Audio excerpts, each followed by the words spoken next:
Сайн байцгаана уу? Намайг Гамбалтай Амар Исхлан гэдэг. Би Нориг улсад 10 гаруй жил ажиллаж амьдарч байгаа юм хүн байна. Тэгээд Нориг улс нь эзэн хаантай парламентын засаглалтай Скандинавын хойгийн бүс нутагт байрлсан. За Норигийн тэгсийн дагуу сунаж тогтсон ийм өвгмөс байгалийн тогтцтой ийм газар нутаг байгаа. За Монголын одоо хуурай газрын газартай харьцуулах юм бол 4 дахин бага ийм газар нутагтай гэж үздэг. Гэсэн хэдий ч гэсэн тийм 5.6 орчим сая хүн ажиллаж амьдардаг. Нийт хүн амын 82 орчим хувь Нориггүй.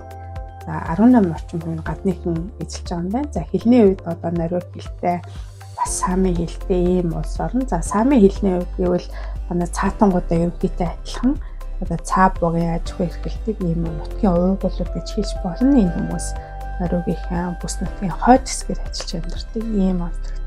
Миний хувьд гэвэл би Нориг улсад гэр бүлээр ингэж ажиллаж амьдардаг.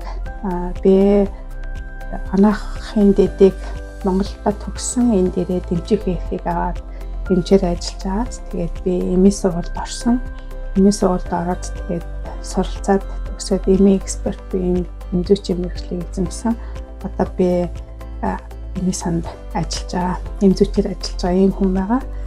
Эмээ одоо зохисгүй хэрэглээг бууруулахад одоо зохистой хэрэглээг сайжруулах том нэмэр оруулах гэсэн гэж бодож бас блогоор мэдээлэл өгдөг байгаа.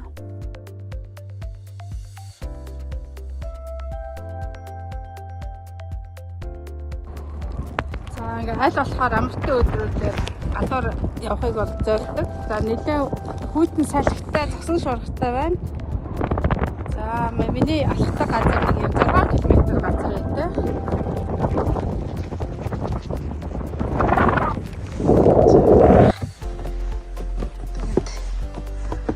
Хаварчин өвлчин гэхэд шуугаад хийжтэй.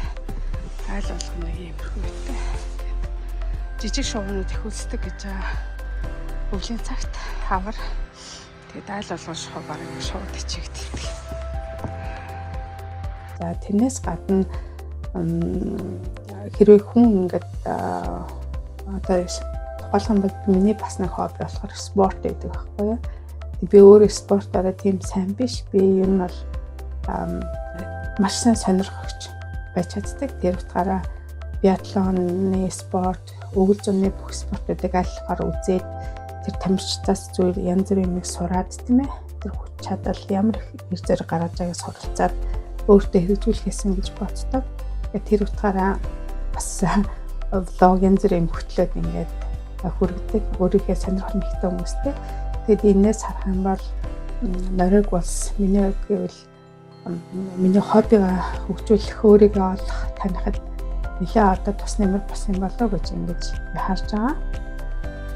За энэ миний ажлын өөр байгаа. Тэгээд би энэ дээр энэ Монголынхаа одоо төрийн талбайг ингээ байрлуулсан байж байна. За манай гэрийнхэн байгаа. За энд манай анаах төгссөн ангийнхны зураг байж байна. Бид нар 20 жилийн аваар ахуулж исэн. За би 1-р төрөхт ингэж ажиллаж исэн. Амарч газрын хамт олон байна. За би Нүбихөө амын сандаас ажилласан. Тэгээ манай хүүхдүүд байгаа. За битээр ингээд хамт хоосон зургнуудаар ингээ гойсон. Манай ээж бол нэлээд уран хүн байд ингээд миний хүү зариулаад энийг гэсэн. За мэдээж Монгол хүн болохоор бурхан тавилтай ингээд байж байна. За ингээд гэрээ тавч танилцуулаад юм байна. За амралтын өдөр маань ингээд өндөрлж байна. За амралтын өдрөөр би хагас өдөр ажилгүй байсан учраас гэр бүлтэй нөхөртөө хандаа цаг гаргадаг. За тэгээ битээр манай энэ бүтэн сайдар дэлгүүрөө таачдаг учраас хагас сайдар дэлгүүр хошоогоор яваад 7 хоногийн ямиг ингээд үзлээд авчдаг.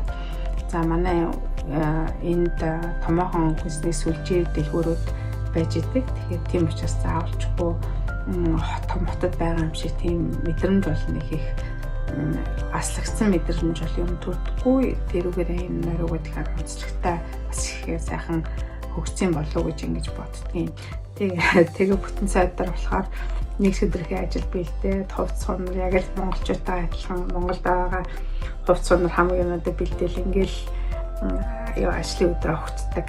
Ингээд та бүхэнд эрүүл энх сайн сайхан бүхнийг хүсэж байна. За түр баяртай.